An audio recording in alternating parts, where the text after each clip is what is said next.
Good evening. I'd like to welcome you all here this evening to the third lecture of a series on China. And our speaker tonight is Dr. Edward Friedman. He is an author who has written a variety of works, which include Backward Toward Revolution, The China Revolution Party, Taiwan and American Policy, America's Asia, Dissenting Essays on Asian-American Relations. Dr. Friedman has founded and co-edited Modern China, an International Quarterly. Some of the other things that will be happening this week will be tomorrow evening, Dr. Yang, who is a Nobel laureate, will be speaking on science in the People's Republic of China. And Thursday evening, there will be a debate between two friends, one of whom we were able to see last year, and that is between Dr. Paul Sweezy and Dr. John Gurley. The title of the lecture is, Has China Lost the Road to Socialism? As you can tell, the World Institute is interested in giving you a wide perspective of what China is about. Without further ado, I would like to introduce Dr. Friedman, and the topic of his lecture is China Foreign Policy. Thank you.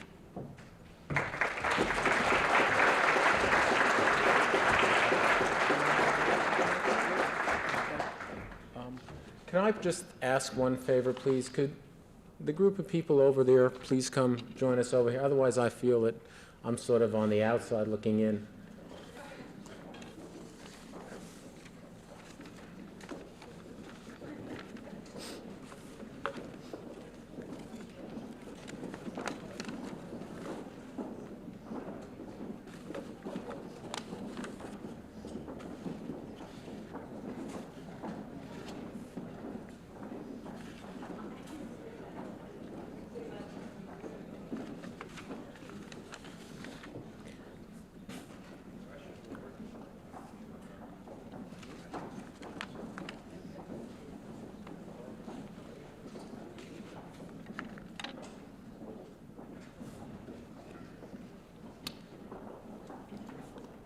I appreciate that. Thank you very much. It's a genuine honor to be here with you tonight, and I don't think that I can remember a more intelligently put together series of lectures on China anywhere ever that I've ever had the opportunity to participate in. In fact, it's to me such an extraordinary group of people you put together, myself accepted, that I'm going to stay on. I intend to stay on a little bit and learn from some of the other people who have been invited, because I just think it's a first-rank group of people. I'm only sorry that I wasn't here earlier to hear the previous speakers, because I think they're absolutely magnificent. Now I'm going to try to talk about Chinese foreign policy in general, and I'm going to try to put it into some larger perspective. And I hope it's obvious to everyone that it's absolutely impossible to touch on all important topics or to do justice to any important topic if you're going to just have a very short period of time to discuss Chinese foreign policy over a 30-year period with all the nations and tendencies in the world. So I will end up probably being unfair to certain things, leaving out lots of things, and I look forward to your questions afterwards, and please feel free to ask anything you want about anything, whether I've touched on it in Chinese foreign policy or not, and I'll do my best to deal with any questions you ask, as long as you understand that if I don't know the answer, I intend to say I don't know the answer. People ask the question how one goes about evaluating Chinese foreign policy 30 years after the success of what I personally believe was the most liberating revolution that ever took place on the face of this planet. I call it the most liberating revolution on a purely objective criteria of judging how much it benefited how many people. And it clearly did more to lift more people out from mass misery than any other single event, I think, that has occurred on the planet. And you ask the question, 30 years after this extraordinary revolution, what does Chinese foreign policy look like? How do you evaluate Chinese foreign policy? How do you go about evaluating the foreign policy of any nation? Should you compare it to any nation? If you take, for example, as a comparison, Algeria, 17 years after the success of the Algerian Revolution, and you look at Algeria today, a country blessed with extraordinary amounts of oil and natural gas, and yet you will find when you look at Algeria today that 2/3 of Algeria's foreign exchange that it earns from that oil and natural gas goes to pay for food imports. And you will find extraordinary disparities in living, a level of misery in the large sectors of the population that makes you wonder if a revolution ever took place.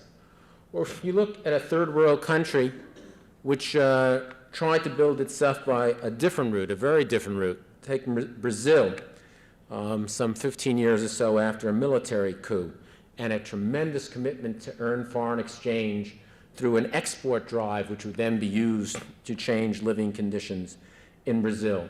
You will find in Brazil, as a result of that export drive, they're now able to spend 2/3 of the foreign exchange that they earn from exports each year to pay off the debts, the interest on debts that they've accrued over this period of time. And you will find a country in which part of the basis of that development in Brazil was worsening by some 40% the conditions of life for the most miserable elements of the population. Now, when you look at China, another poor third world country, I would choose to judge its foreign policy first and foremost by how successful it has done in terms of the period after the revolution in dealing with this very dangerous external world which you have to get involved in if you're going to raise the conditions of your own population, how well it has done to maintain its own independence and secure a prosperous life for its own people. And if you look at China and try to evaluate how well China has done in that kind of a struggle, you quickly learn that China is not just another third world country, it's a country which has some very special characteristics, very painful characteristics, a heavy burden. If you look at the map of China here, you will notice that most of the map is brown, in fact, very dark brown. It's a very largely mountainous country. It has very little arable land. You go to China and you go to about 1/4 of the human race, eking out its living from less than 7% of the arable land, and that's a generous definition of the word arable, of the arable land on the planet. That is an extraordinary burden in terms of an obstacle to growth, which most third world countries do not have to face. In addition to which, as you all probably know, China was compelled after its independence in 1949 not only to have to face the ordinary difficulties of any poor third world country having to deal with these problems of a world market, and not only its own internal obstacles, but an American embargo and an American blockade, which only ended in this decade. And that occurred at a time when the United States was the powerful economic country in the world. Sometimes that's hard to remember, but that really was once the case. And the United States had the power not only to impose this upon China, but to bring its so-called friends and allies into line and make sure that more or less they did what the United States wanted in many ways in terms of embargo against China. That was an extraordinary obstacle in terms of simply being able to get the things you need to improve the conditions of life for your own people. And then, after 1960, the middle of 1960, when the Soviets broke with China, pulled out all their aid, all their technicians, made it very difficult for China to buy petroleum. It was getting most of its petroleum from the Soviet bloc. Bad-mouthed China in the international financial world as a nation which doesn't pay its debts, so that you shouldn't give China wheat on any kinds of terms because they'd never pay you back and so on. That was an extraordinarily difficult obstacle. And then when they were getting back on their feet again from that, you had the situation of the Indochina War, which, depending on how you want to calculate and how you calculate international currencies, is a problem. The Chinese, a very poor country with extreme problems, which we've just hinted at, put into the Indochina struggle somewhere between 10 and $20 billion. That was money which could have been spent inside of China. Now, what kind of a standard then do you use to answer the question, even if we had all the facts right, about how well this particular third world country has done in securing its independence and winning a prosperous life for its own people? But the Chinese government committed themselves not only to these things, but they committed themselves to doing it in a way in which they were going to put an economic floor under all their people. And they were going to allow their people to have this economic floor for them wherever they lived. They had a deep experience that in the years, the century in fact, prior to the successful revolution, that China had been a nation which had been ripped apart, uprooted. 40 million people forced to flee abroad, 40 million people at least forced to leave their homes inside of China and look elsewhere to live inside of China, and at least another 40 million people in that period dying of starvation and the diseases caused by malnutrition and the things which come with hunger. And they were committed to allowing their people to return to a rooted existence and to achieve basic dignity and a floor under them wherever they were going to live. Not an economically rational policy where you would say, hey, if there are no jobs in one part of the country, get up and move and go to the cities where there are jobs. They were going to commit themselves to a very different and difficult way of doing this because they had a commitment. I think their people had the commitment even stronger than the government, and the government was responding to it, to doing this development in this very difficult kind of fashion, which is not necessarily the best way of going ahead for the rapidest kind of straightforward economic development. If you want to get a vision of what China was in 1949 as sort of a baseline for measuring how you're going to judge the success or failure of the government and the society after 1949, it's easiest to sort of recall to mind some, idiomatic terms in our own language, which tell us, I think, a great deal of the truth about China. If you think about China, words which have entered our language are words such as being shanghaied. What does it mean to be shanghaied? It means that it means you were kidnapped off the street, impressed into a ship. Your government couldn't even protect you. There was no way the government could protect you. That's how weak the government was. There were pogroms against Chinese in various parts of the world in this previous 100 years, some of them in the United States. The Chinese government could do absolutely nothing against it. Its people could be shanghaied and then victimized. Coolie labor, it actually means bitter labor, coolie in Chinese. Coolie labor, people whose life was so much only a half a step from starvation that they would accept the worst kinds of jobs, the most miserable conditions, anything in order to survive. Coolie labor. Not even a Chinaman's chance, which we all know what it means and needs no explanation.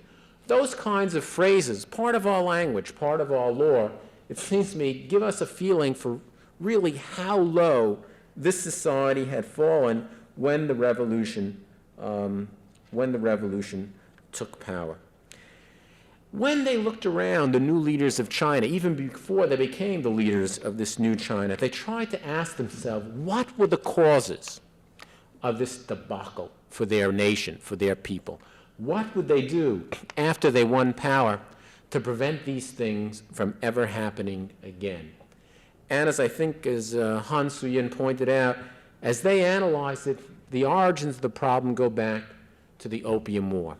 The Opium War, which was a war to force Chinese to buy opium, which the Chinese resisted, was treated in the Western world as a heathen pagan act. How dare the Chinese refuse to buy opium?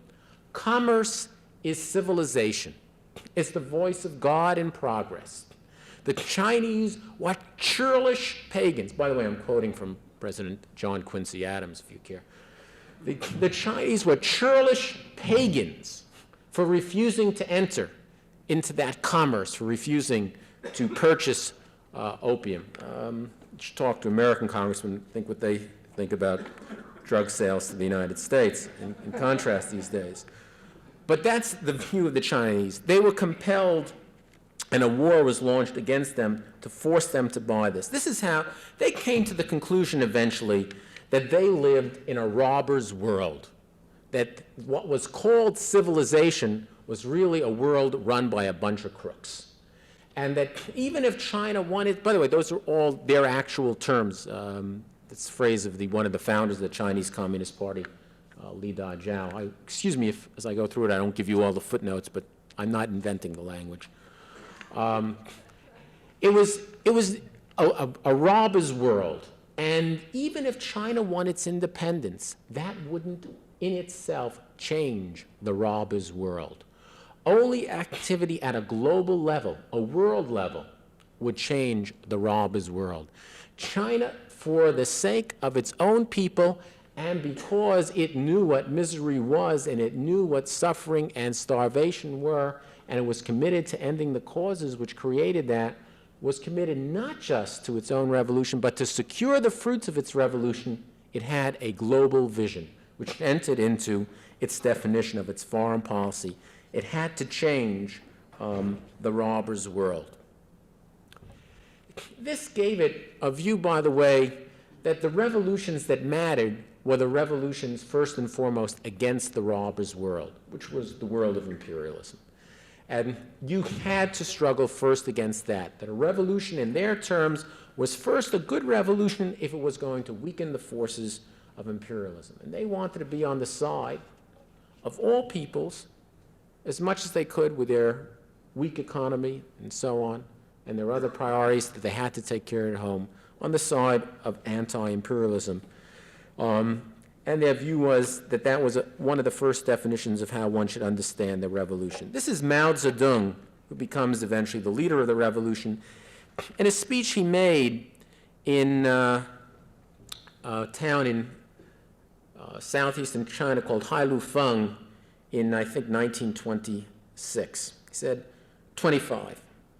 For half a century, there was an unfavorable balance in China's foreign trade, and huge quantities of silver flowed out of the country. This hastened the bankruptcy of the peasants' handicraft industries and their family sideline economies. Second, the imperialists bought up Chinese rural agricultural products at depressed prices. By the way, the foreign countries had imposed upon China a treaty which said that you had to sell to the highest bidder, that not to sell to the highest bidder would again be an uncivilized act. Therefore, if you had famine conditions in China, such that poor Chinese couldn't buy something, and now the prices are depressed because you got all that stuff around, and a foreign commercial agent comes in and says, hey, we'll buy that at a penny and a half, and no one there even has a half penny. You can't say, hey, no, we'll distribute it to our own people at a half penny. You have to sell it to the highest bidder. That was the treaty law which was imposed upon China. The imperialists bought up Chinese rural agricultural products at depressed prices. Thirdly, the burdens of the great amount of foreign money borrowed by the Chinese reactionary governments from the imperialists, the interest thereon, and the huge indemnities exacted by the imperialist countries were all borne by the peasants. That is what happened. All these costs, essentially, which you had to pay to the foreign governments and commercial agents, the powerful people obviously were not going to take it out of their own pocket. They took it essentially out of the pockets of the poorest people, creating worse conditions. And so you had a revolution come to power, which its view of foreign policy was to create a government which would deal with that international world, that would make sure that the least of them, the poorest of them, would be taken care of first.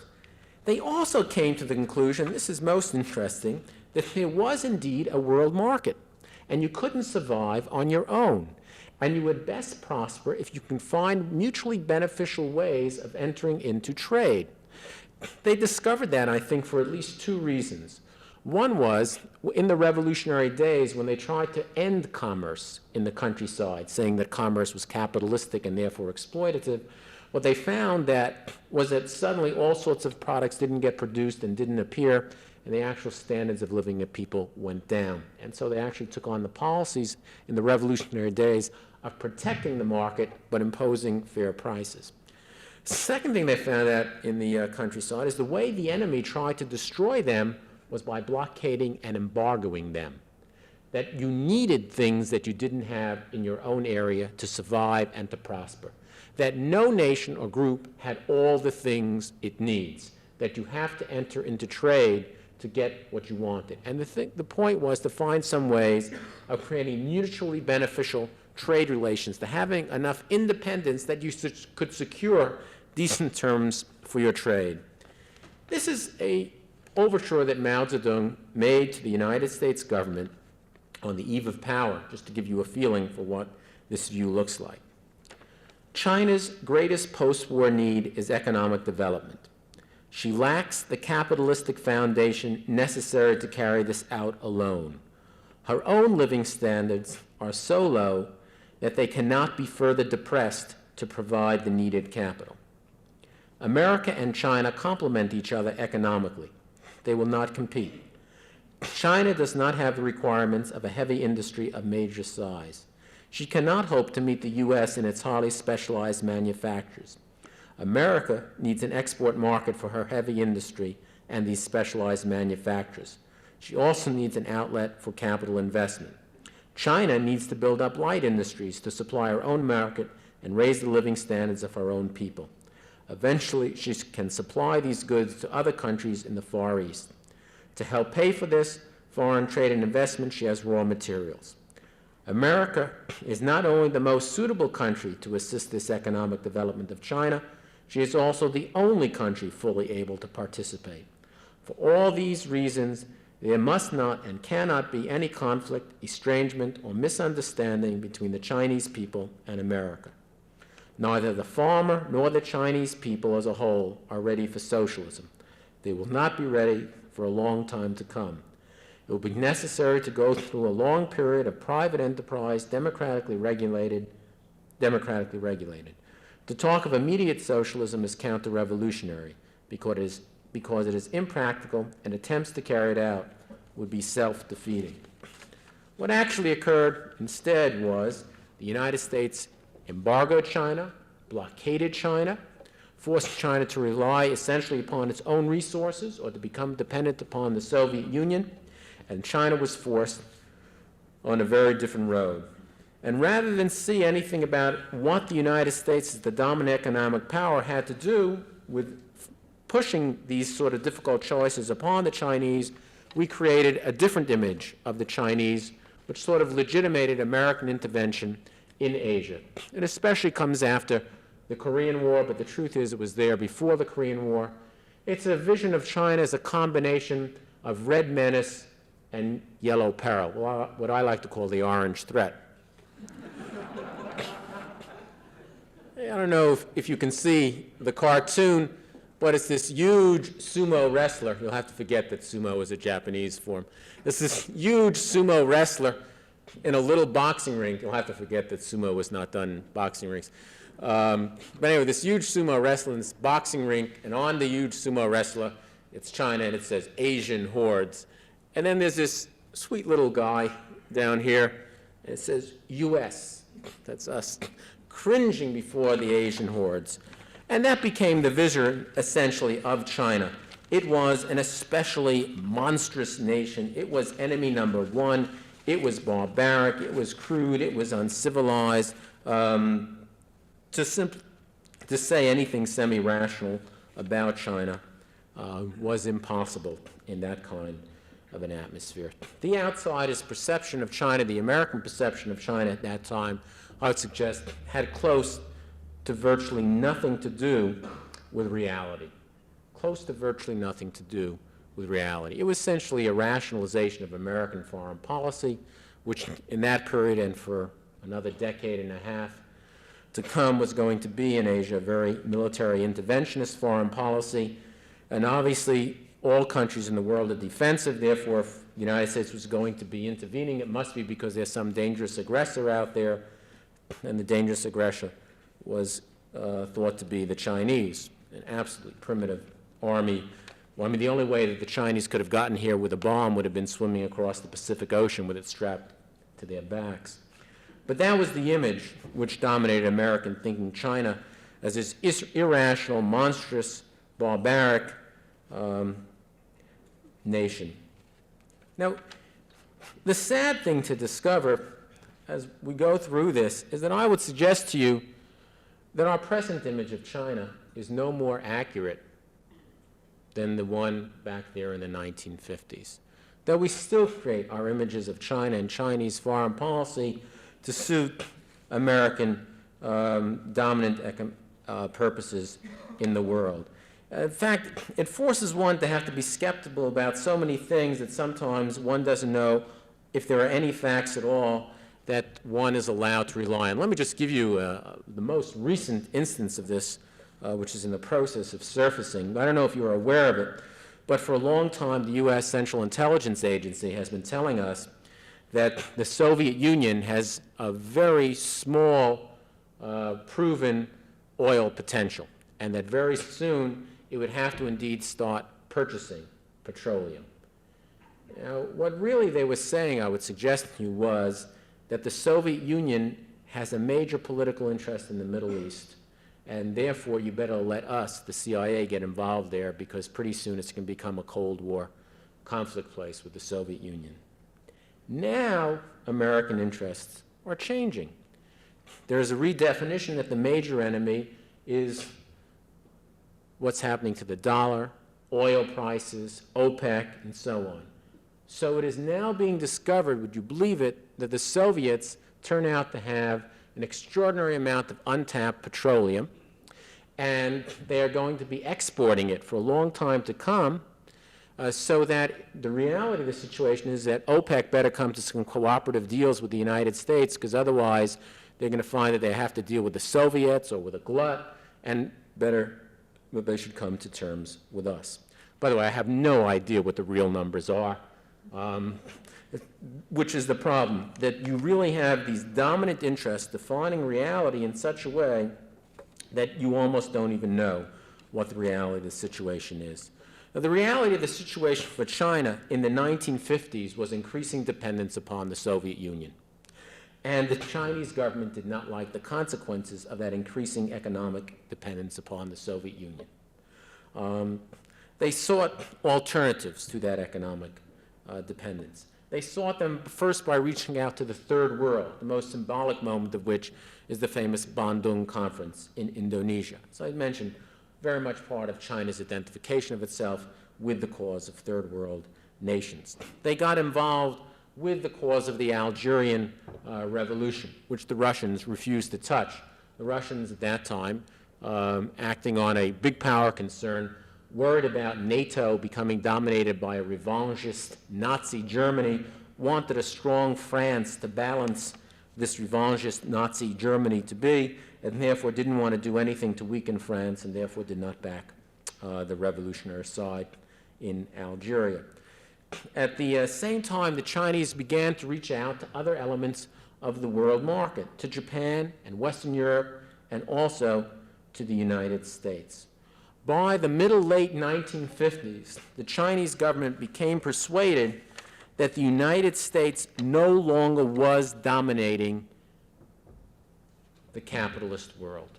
They concluded, especially after a major recession which begins in the third quarter of 1957, they noticed that Europe and Japan's percentage of industrial exports is rising rapidly.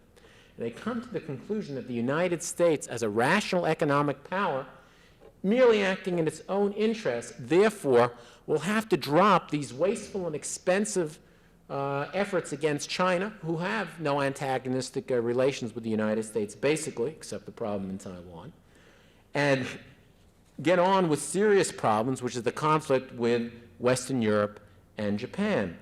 And so they assumed a world likely to become in which you would see these intra-imperialist conflicts, as they would describe it, coming to the fore, in which the United States, therefore, and Japan and Western Europe, too, competing with each other, would want to make deals with China.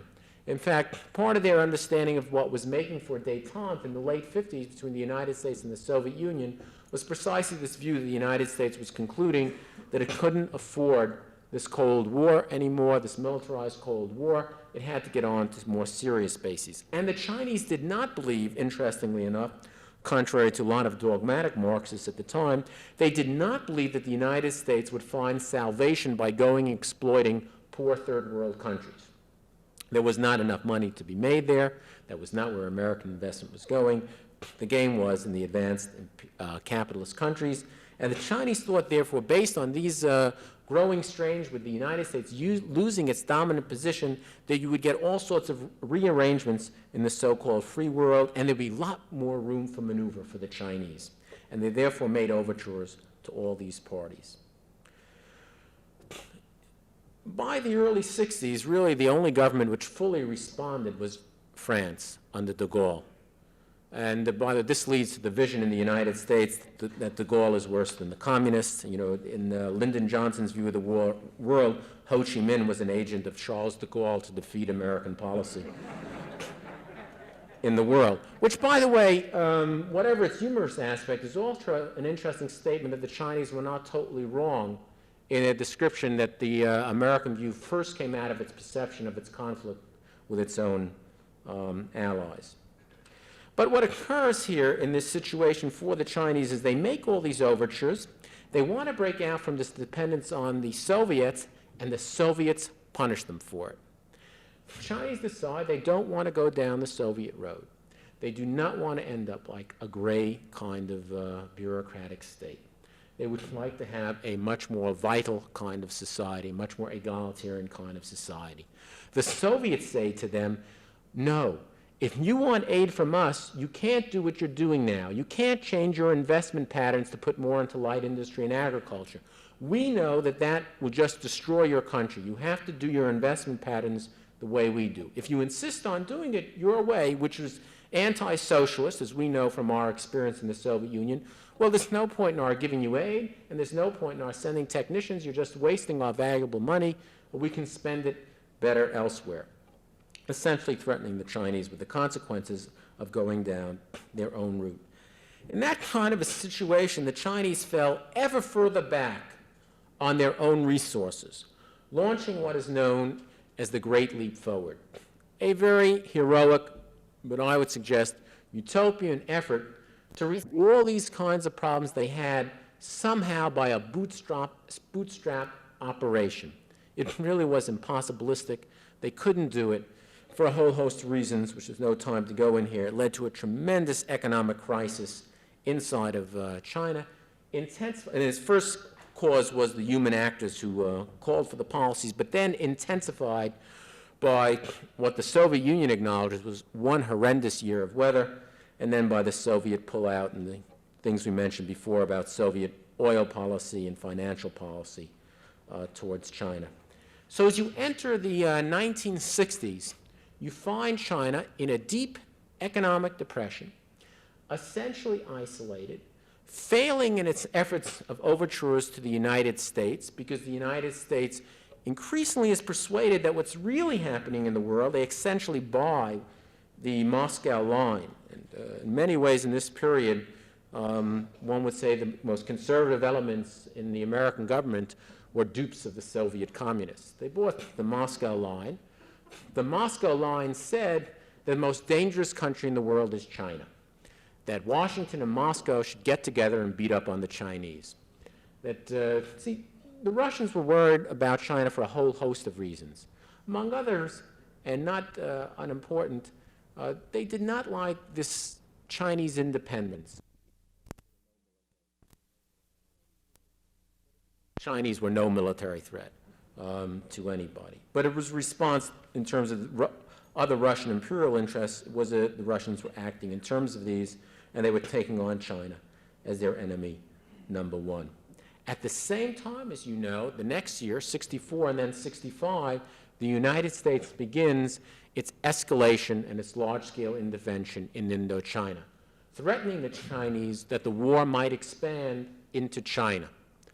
So here, a decade and a half after independence, is a China trying to recover from a horrendous depression and economic havoc, with the Soviets moving military forces to the northern borders and the United States militarily intervening in Vietnam, claiming, it's difficult to remember this, but this is really what the United States claimed, that the Vietnamese were really Chinese puppets who were not independent and were just taking Mao's orders, and if we didn't stop the Chinese in Vietnam, Lord knows where the Chinese would go next.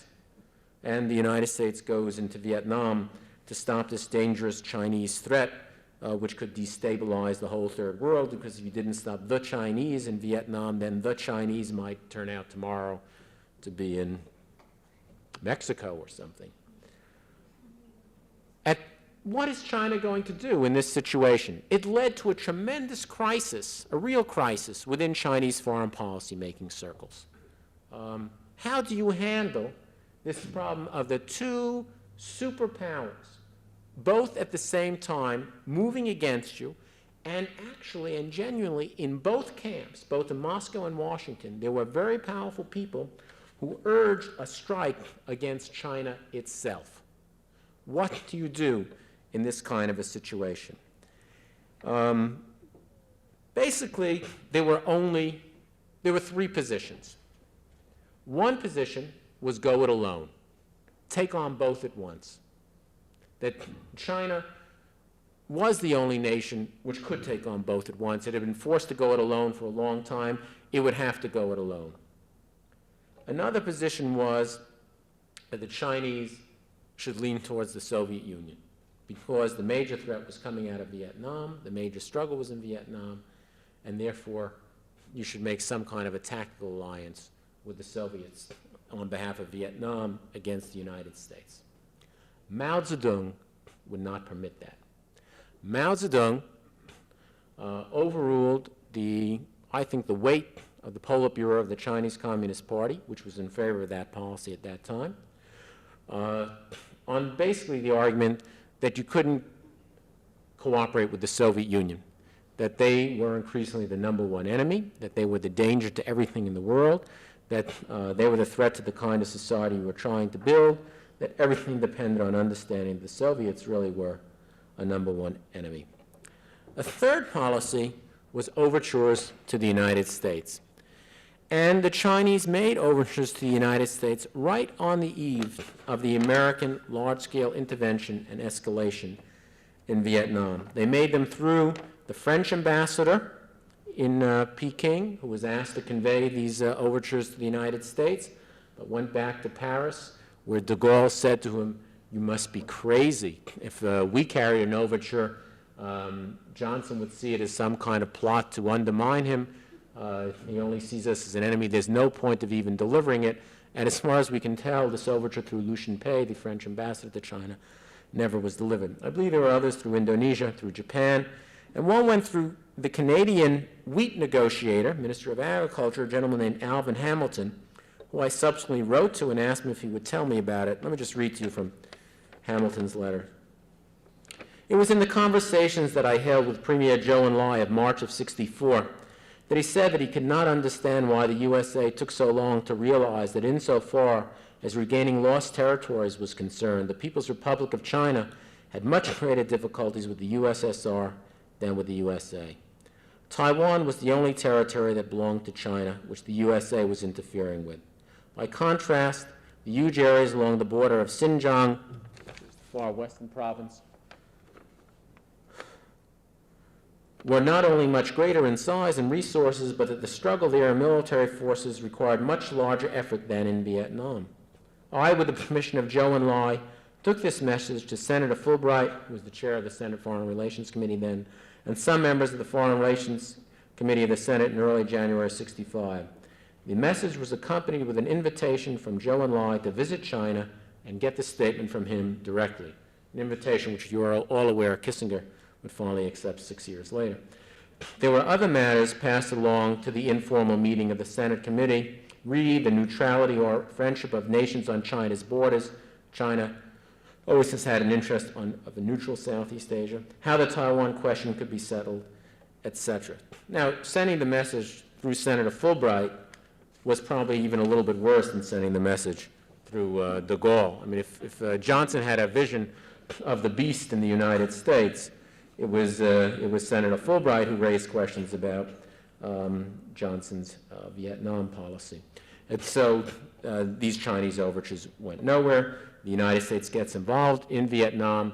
The Chinese, on their own, do what they can for the Vietnamese effort. There was a talk on this today, so I won't go into it in any depth. And the United States finds out, very interestingly, over a period of time of the Vietnam War, that although the Chinese backed the Vietnamese in this war against the American intervention in Vietnam, that really on a whole host of other issues, there really is no great conflict of interest with the Chinese, and they're able increasingly to talk with the Chinese. And the Chinese, the way it got expressed is since the Chinese were once this great threat, the view became that the Chinese had now turned into doves. In fact, there are articles written on how the Mao faction in China is the dove faction. So it used to be the monster, and now they're doves. This was summed up in a cartoon, which I have here, which shows, Kissinger on his first visit to Peking. I don't know if you can see it. And he's looking over a pit. It's no longer a boxing ring. It's a pit. And in the pit are Chinese, and they're bashing each other to death. You see they're really struggling with each other. They're caring about their own society. And they're doing it with clubs and pitchforks. They're no threat to anybody. They're only a threat to themselves. And Mao and Zhou Enlai here are looking over the pit where the Chinese are clubbing each other to death. And in the little racist language, Zhou Enlai turns to Kissinger and says, "Ah, Mr. Kissinger, what a coincidence. Our party leaders are just debating the pros and cons of the new American policy."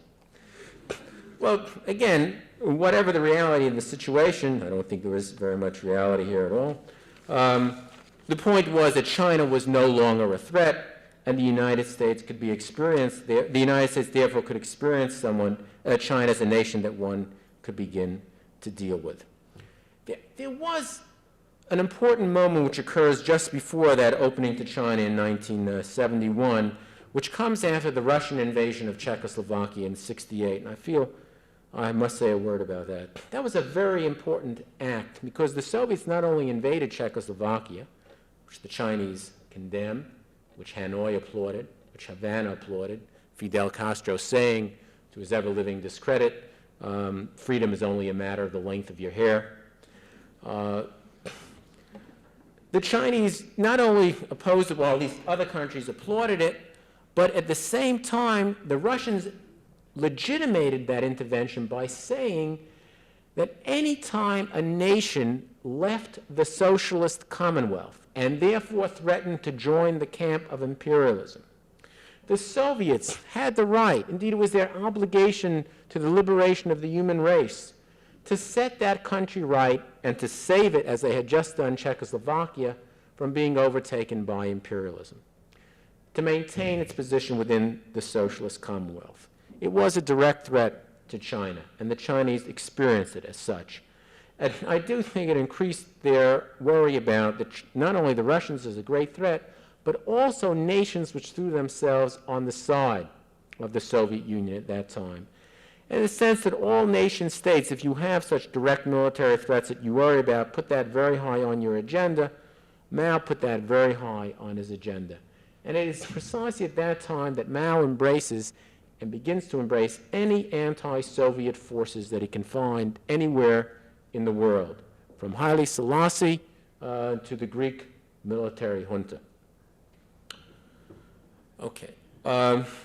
Then comes the U.S. opening to China, and with that U.S. opening to China also came China's final opportunity to do the things that Mao had wanted to do from the very beginning, to take advantage of the world market to get things that the Chinese needed and had long been denied to improve the conditions of their own people. And the Chinese entered the world market in 72 to 74 in a large manner. And then certain things occur in the world market which hurt the Chinese badly. There's the huge rise the huge rise in oil prices. The huge rise in oil prices for China at that time meant a huge rise in fertilizer prices. And since they were in the process of a great commitment to a green revolution, which depended on a lot of fertilizer, meant they were committed to a large financial outlay for those fertilizer products. It also meant that China now would have to pay back the plants that had bought in 72 to 74, including, by the way, 16 large fertilizer factories, so they wouldn't have to always be dependent on buying it at the source so they could manufacture it themselves, at a time in which there grew a recession in the industrialized capitalist world, meaning that the industrialized capitalist world cut back on buying things from China, so that China no longer could sell things to pay back what it had just purchased, or had to sell things at lower prices. There was a tremendous economic crisis in China in 74 to 76, which was, I think, enhanced by some very bad internal domestic economic policies at that time, which we won't go into. And 74 to 76 was a very difficult period inside of China. One of the easiest ways to see where the Chinese revolution stood at this point in terms of helping its people is to notice how vulnerable they were in 74 to what was happening, for example, in the world food markets. It used to be said up to that time that the Chinese were very shrewd dealers in the world market, that they sold rice and bought wheat. Rice earned them more foreign exchange. Wheat was cheaper. They therefore had foreign exchange that they could spend on other items. The truth was, the hidden truth was, that they couldn't help but import wheat, that they had tremendous problems in their wheat-growing regions. They had never developed sufficient infrastructure to take care of water problems, transportation problems, that it was cheaper to purchase the wheat because of their own internal infrastructural difficulties, caused in no small part by a policy of self-reliance, which really meant not investing in the infrastructure that you needed to take care of distribution at home.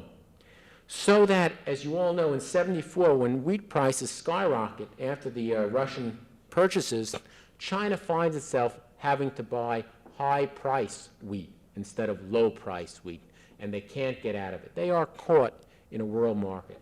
And one of the things that one learns from that, one hopes one learns, is the dangers for third-world countries which do not have easy export situations of non-conservative policies in dealing with the world market.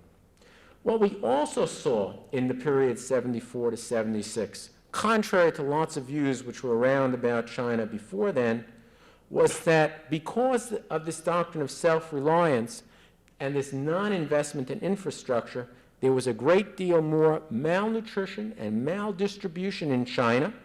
There was a waste for a whole series of other domestic policies of technical intellectuals. That one of the actual consequences of the policy of self-reliance, which in large part became a rationalization of having been excluded from the world market for so long, was tendencies towards polarization and economic stagnation in many poor areas, rural areas of China. You just think of it as something as simple as milk. How do you get milk out to kids in their early years in the poor countryside? By the way, they also had a tremendous protein problem because of a failure in soybeans. But how do you get milk out there unless you do something about refrigeration, storage, transport, and so on? And I think they're trying to deal with these problems now, but I think there were a great many more of these kinds of difficulties than were obvious at the time. In 1976, the people who were committed in the extreme to these policies of self-reliance, who rationalized the forced exclusion from the world market and who brought on some of these difficulties to China, lost power. In the first rash of liberation from the weight of these people, China committed itself to what seems to me to be some very dangerous policies in which it didn't understand the lessons of its own past. For example, the Chinese joke about it this way today, and so it's said in exaggerated form, but it really is an exaggeration which contains the truth. They say the minister in the Department of International Trade, who is responsible for buying foreign plants, in 1 month signed contracts to purchase 26 plants. Then if you ask, why did he purchase 26 plants? He said, well, he purchased 1 plant a day, and he couldn't purchase 30 because he didn't work on Sundays. They canceled 24 of those contracts, and they've begun to return to more conservative and sensible international purchase policies.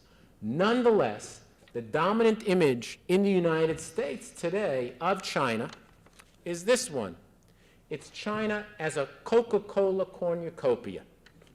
This is by the way, the reality is, some of you probably know, is that Coca-Cola is sold in China only in tourist hotels and other similar places, and only for foreign exchange. It is, you might argue that it's unfair to the Chinese people. They can't buy it, but the truth is they can't buy it, rather than it being a Coca-Cola cornucopia.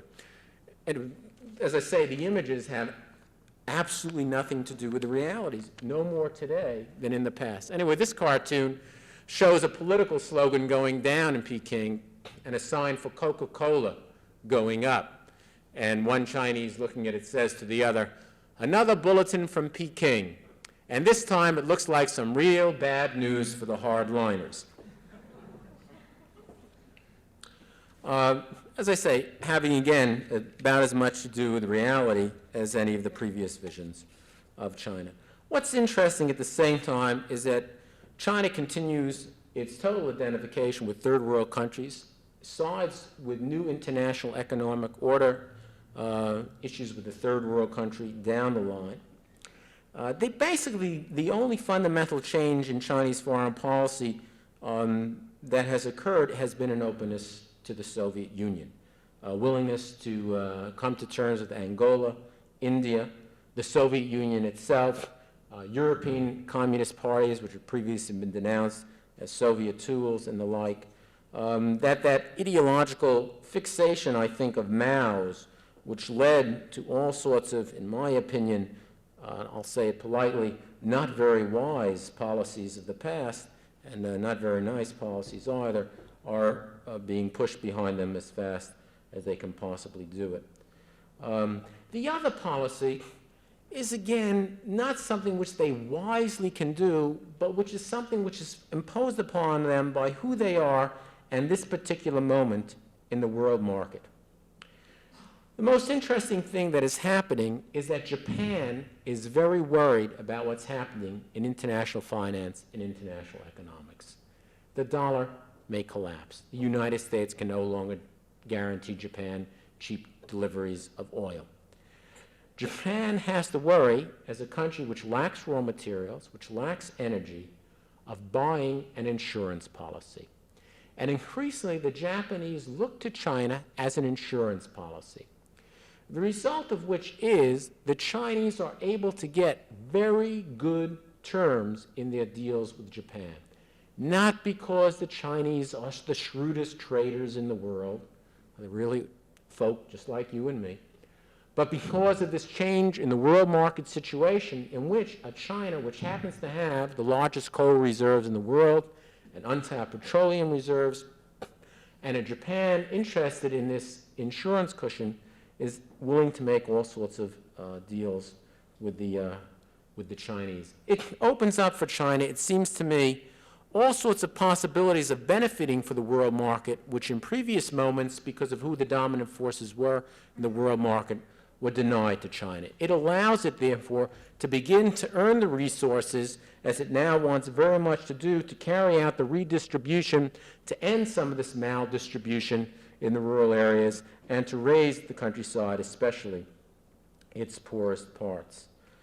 The truth of the matter is, then, that China never was an Asian behemoth any more than it's today a Coca-Cola cornucopia. It's a poor third world country committed at home to some very decent goals. It's been bedeviled by its own obstacles of all those mountains and all that people and that very little land, blockade, embargo, and some false starts at home. It's struggling within that world market and within its own heritage and within its own resources. The story is not finished. There is no Hollywood ending.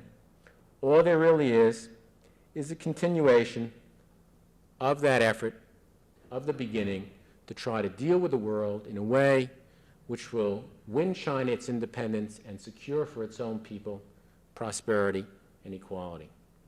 Thank you.